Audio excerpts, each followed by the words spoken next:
살아계신 하나님, 한 아기 되신 예수 그리스도를 이 땅에 보내사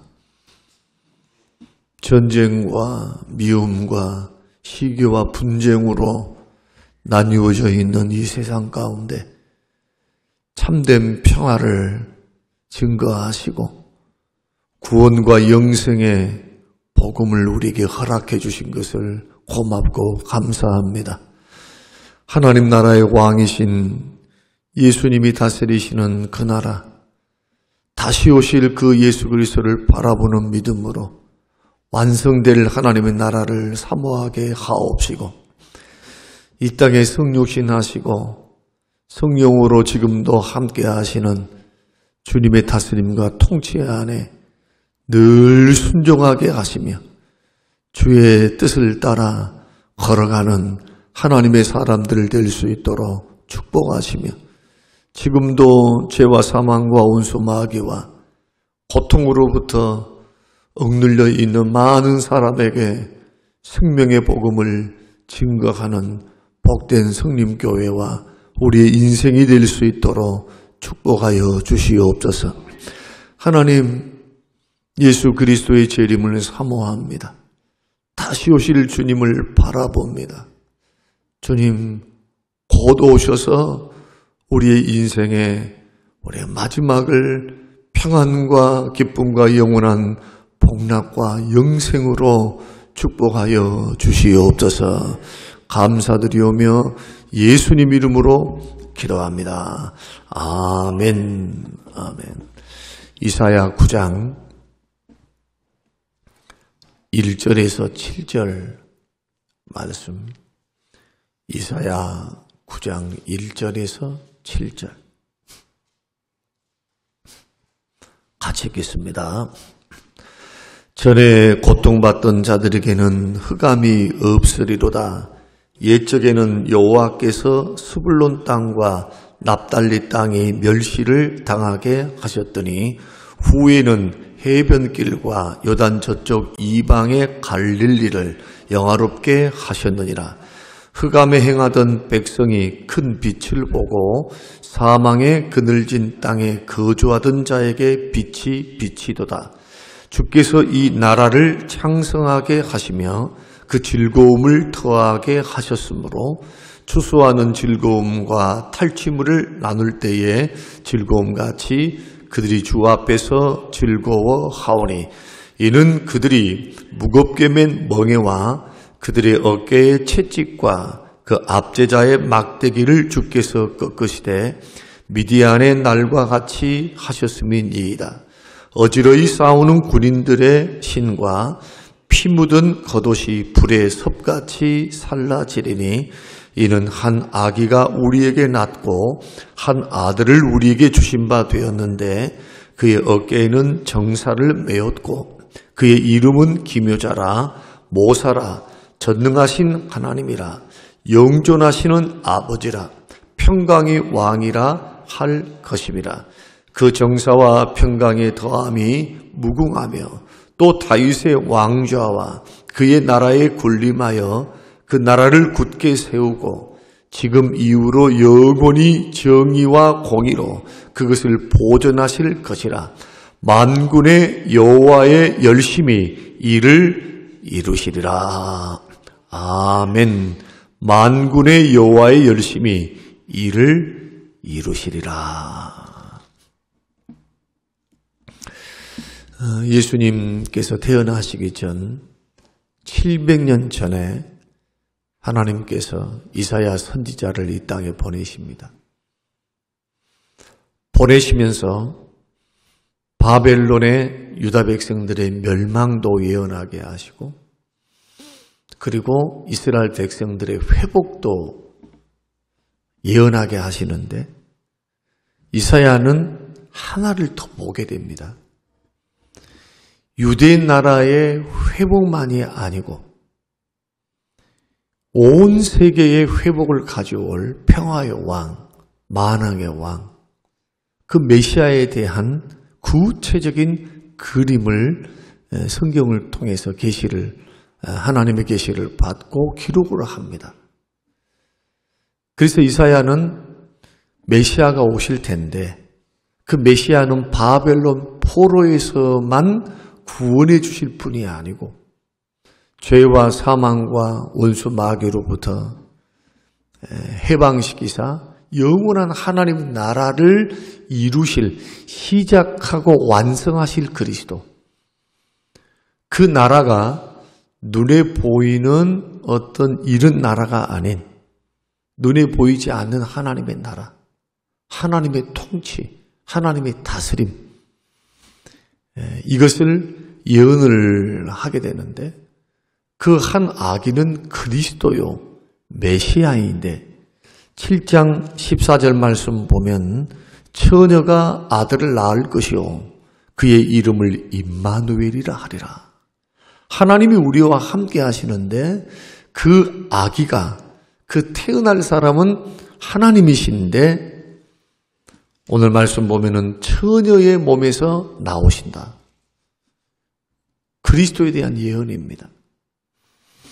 그리고 이사야는 갈릴리, 이방, 납달리, 스불론, 그리고 해변길, 요단 저쪽 이방인의 갈릴리를 과거에는 저주를 받고 멸시를 받고 천대를 받았습니다.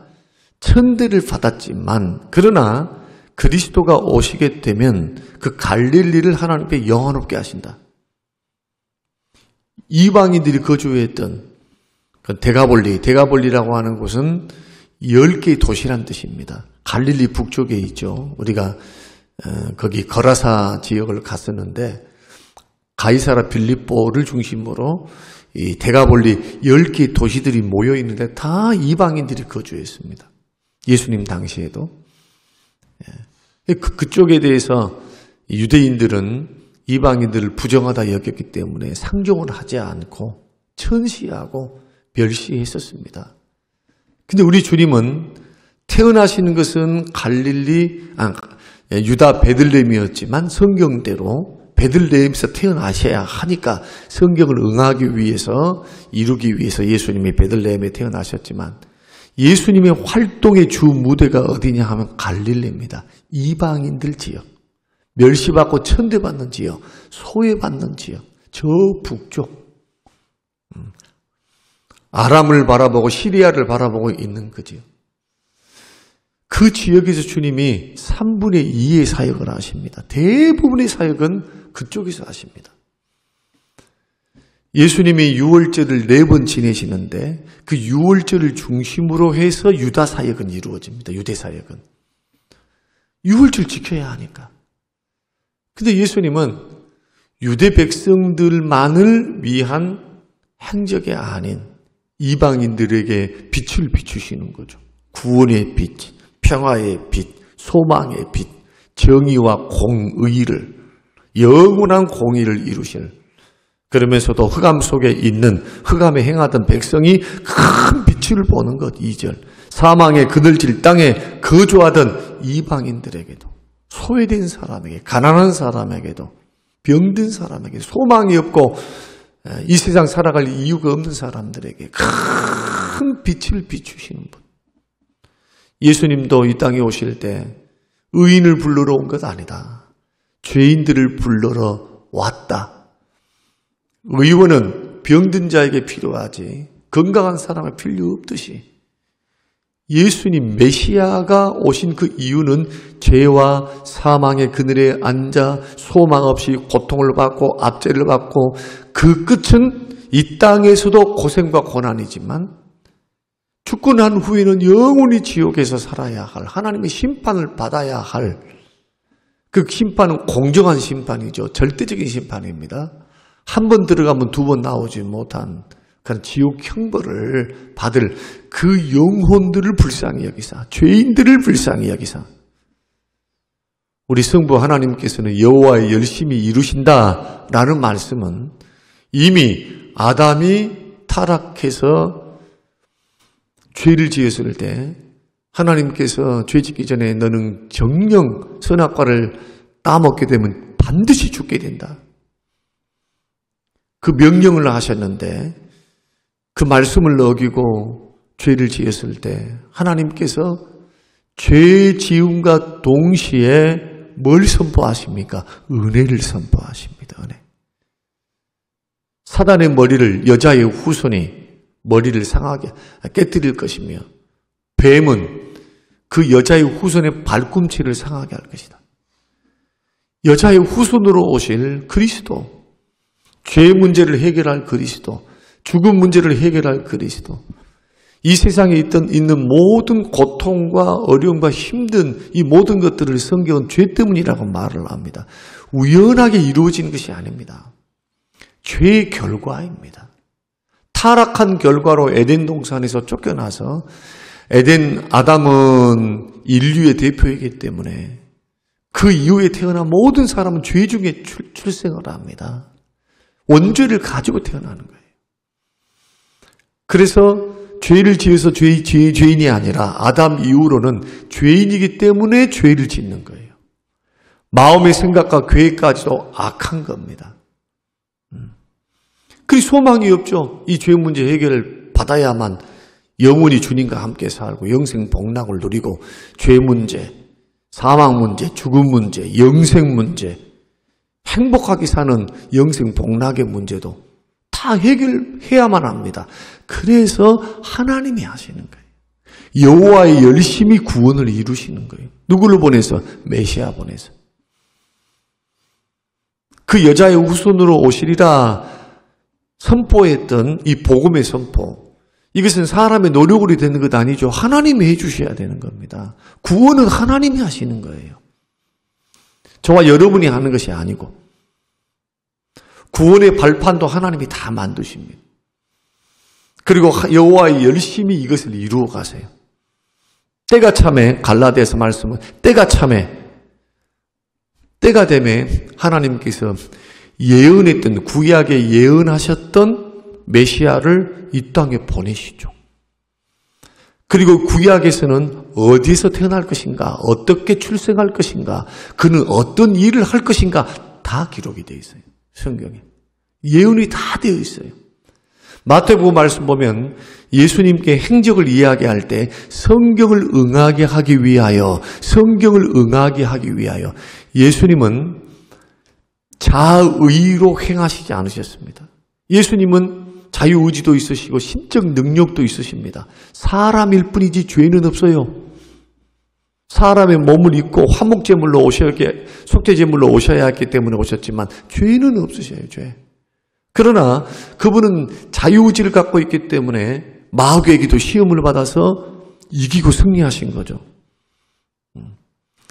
실수하실 수도 있었고 아담처럼 실패할 수도 있었을 거예요. 그러나 아담과 같지 않게 예수님은 하나님의 말씀을 따라 늘 예수님이 요한복음 말씀 보면은 늘 강조하죠. 나는 내 스스로 말하지 않는다.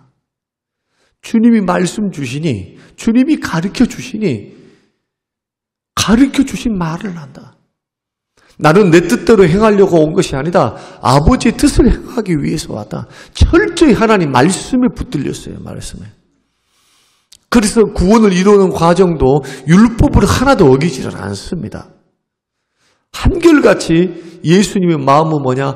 구속을 완성하는 것, 구원을 완성하는 것. 그 성경은 구원의 책입니다. 여기서 어떤 심리학적인 접근을 하고 어떤 번영과 성공과 무슨 좋아요 그런 것 없을 수는 없겠죠.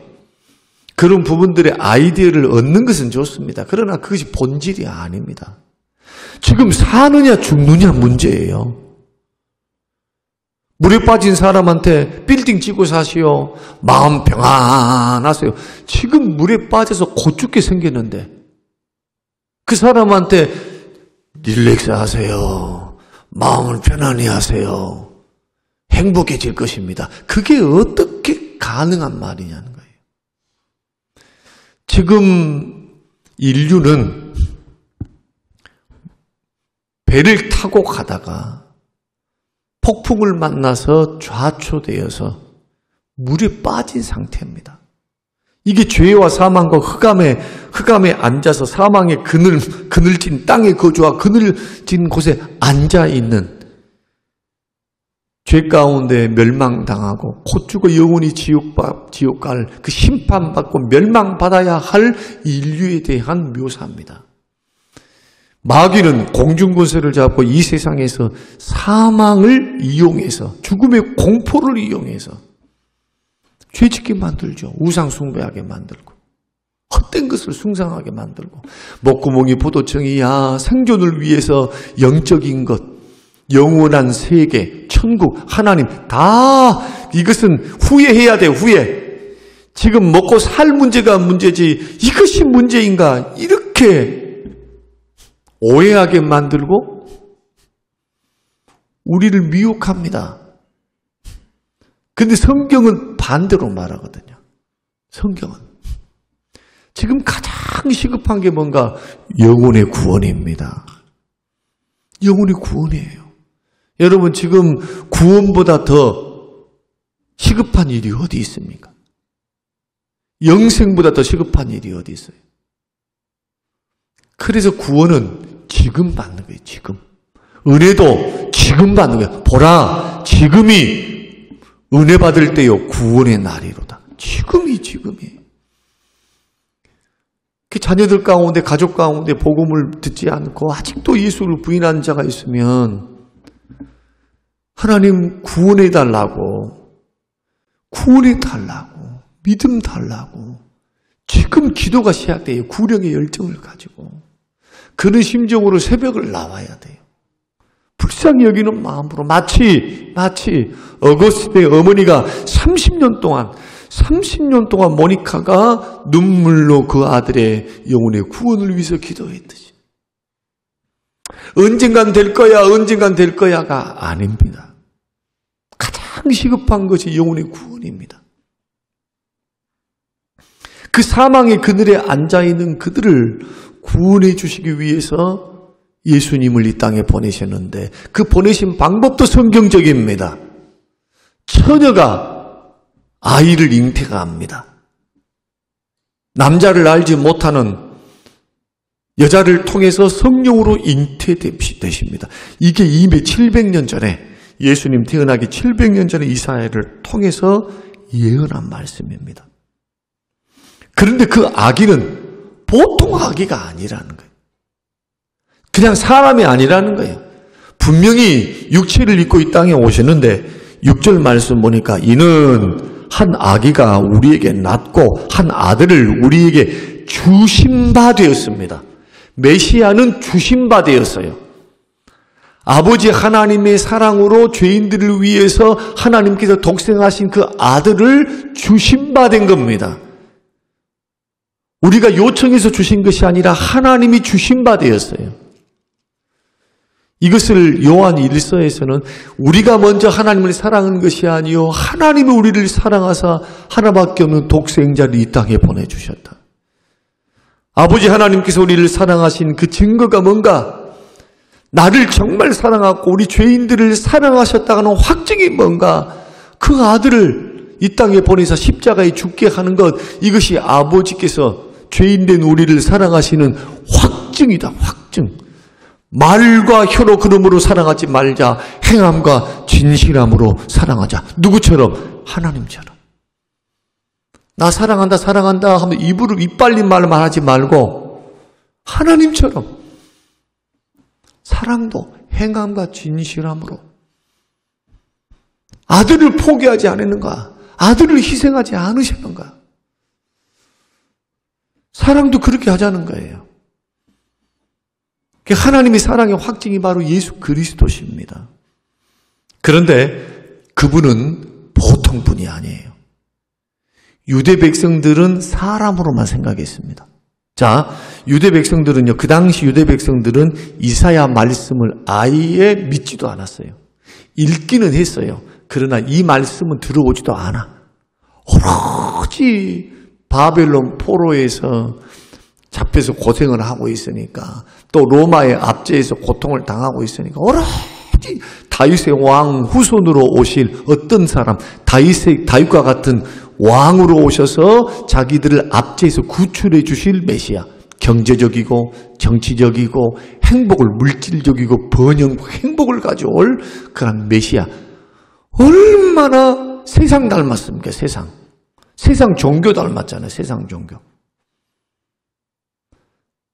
그래서 정작 한 아기로 오셨고 성경 선지자들이 말씀을 하셨던 이사야 53장에 어린 양처럼 오셔서 침묵하면서 세상 죄를 짊어지고 가는 어린 양으로 오신 그 죽으실 메시아에 대해서는 눈 딱 감아버렸는 그냥 안 믿어. 그 정작 메시아가 이 땅에 오셨는데 요한복음 1장의 말씀 보니까 자기 백성들이 영접하지 않아요. 안 믿어. 왜 안 믿을까요? 어떻게 메시아가 저 마구간에서 올 수가 있어? 어떻게 메시아가 갈릴리에서 활동할 수 있는가? 왕궁에 와 있어야지. 예루살렘을 중심으로 활동을 해야지. 이름을 드러내고 내가 다윗의 왕 후손이다 하면서 떳떳하게 군대를 규합하고 사람들을 선동하고 모집해서 그 기적과 능력을 통해 로마를 정복해야지. 누구처럼요? 다윗처럼.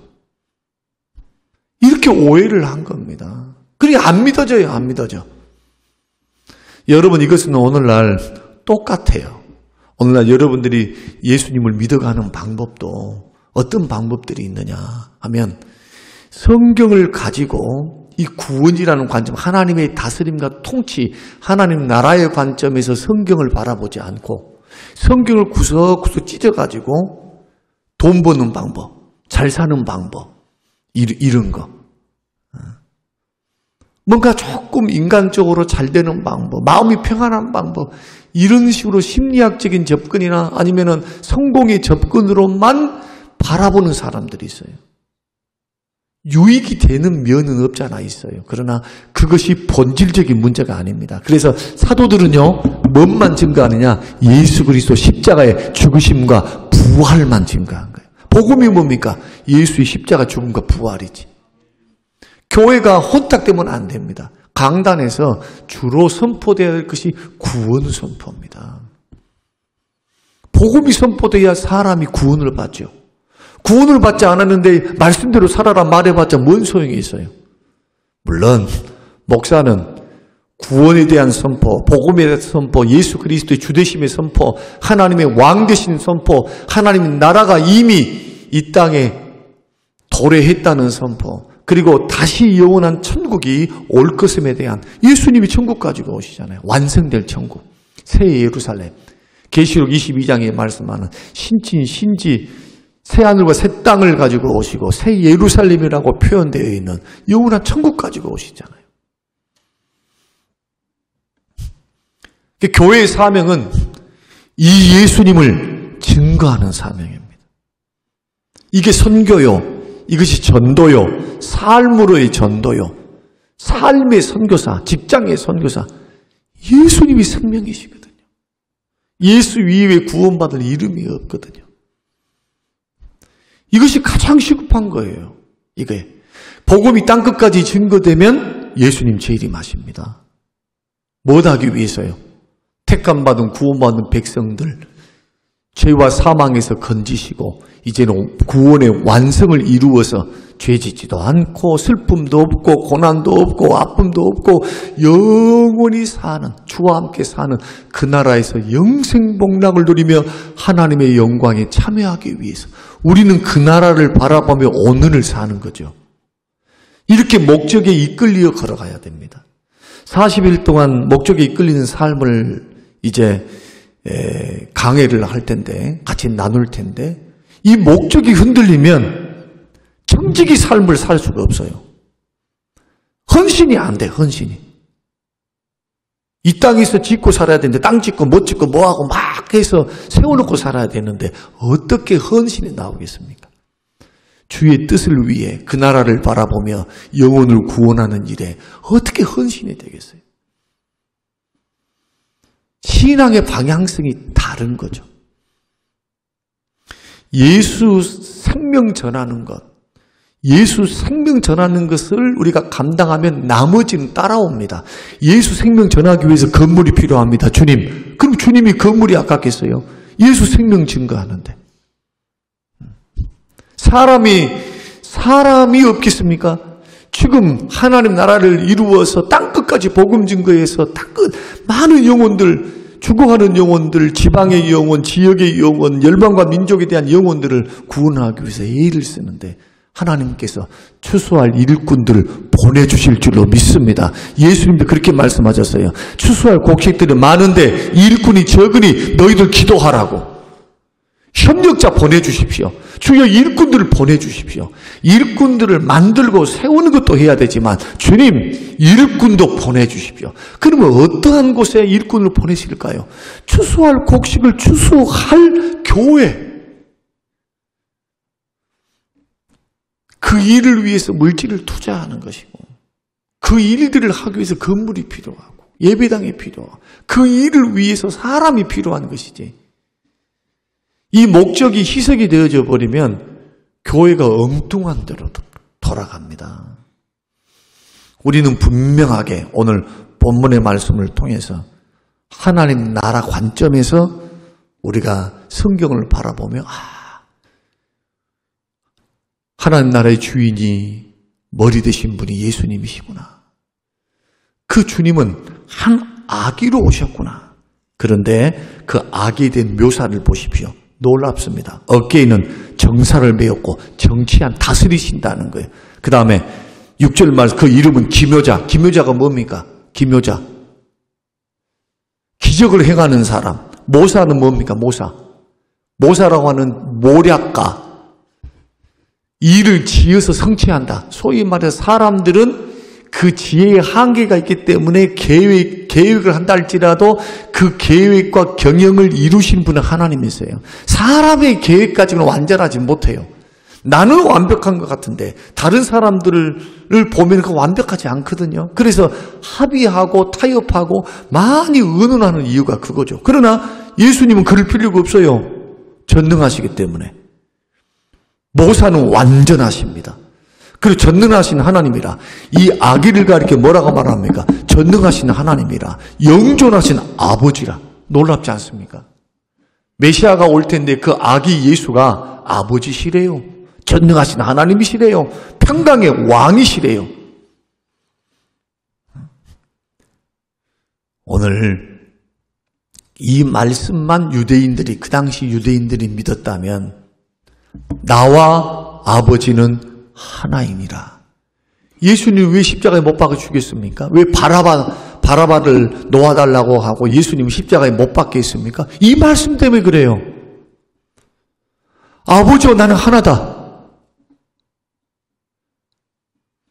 이 말씀을 안 믿는 거예요. 예언을. 예수님은 하나님이십니다. 전능하신 하나님이십니다. 성경이 기록하고 있잖아요. 메시아는 하나님이에요. 구약에 이미 예언되어 있습니다. 그리고 신약에서는 그것을 증거하고 있어요. 확증하고 있어요. 예수님의 하나님 되심을. 요한복음 1장만 들어보세요. 독생하신 하나님이 1장 1 태초에 말씀이 계시니라. 말씀이 하나님과 함께 계셔. 그 말씀이 곧 하나님이시니라. 오늘 저와 여러분이 이 방송을 듣고 우리가 성탄 축하 발표회도 하고 예수님을 높이며 찬양하는데 여러분 감사하셔야 돼요. 구약의 백성들은 이 예수님을 이렇게 믿지도 못했어요. 무엇으로 믿었느냐? 조그만 계시 한 여자의 후손을 보내실 거야. 민수기에서는 출애굽 당시에는 나와 같은 한 선지자를 보내신다. 그가 구원하신다. 영원한 세계를 다스리신다. 통치하신다. 너희들을 인도하신다. 이런 정도. 아브라함 때는 두말할 필요 없죠. 메시아에 대한 그 씨에 대한 약속만 믿을 뿐이지 이분이 오는 것 보지도 못했고 말씀이 완전히 열려져서 계시록이 있지도 않았잖아요. 그때는. 앞으로 장차 오실 그리스도의 재림을 바라보고 우리는 지금 걸어가고 있는 겁니다. 예언이 딱 하나 남았어요. 예수님 오신다는 것. 다시 오시리라고 하는 것. 베드로전서에서는 예수님의 재림을 간절히 사모하래요. 간절히 사모하라. 여러분 신앙이 정말 교회에 묶어두려 한 게 아니고 중심을 바로 잡으려면 지금 시대에는요, 다른 것 가지고 성도들의 마음을 붙잡을 수가 없어요. 왜? 먹을 것, 입을 것, 쓸 것 다 있어요. 아무리 가난하다 해도 셋집이라도 두 다리 쭉 뻗고 살면서 새끼 밥 먹고 다 살아요. 다시 오실 주님, 재림의 주님에 대한 소망이 없이는 세상을 이길 수가 없습니다. 세상 깊은 잠에 빠져버려요. 다시 오시리라. 언제든지 오시리라. 2000년 전에 오신 예수님이 다시 오실 것을 생각하면서 우리 남은 생에 이 생명의 주님을 증거하고 선교하고 전도하고 자꾸 전파해서 우리 죽을 때 주님 앞에 잘했다 칭찬받고 그리스도의 날이 앞당겨질 수 있도록 여러분 전도하고 선교하고 예수님을 증거할 수 있는 우리 모든 성도님들이 되시기를 주님의 이름으로 축복합니다. 고마우신 하나님 감사합니다.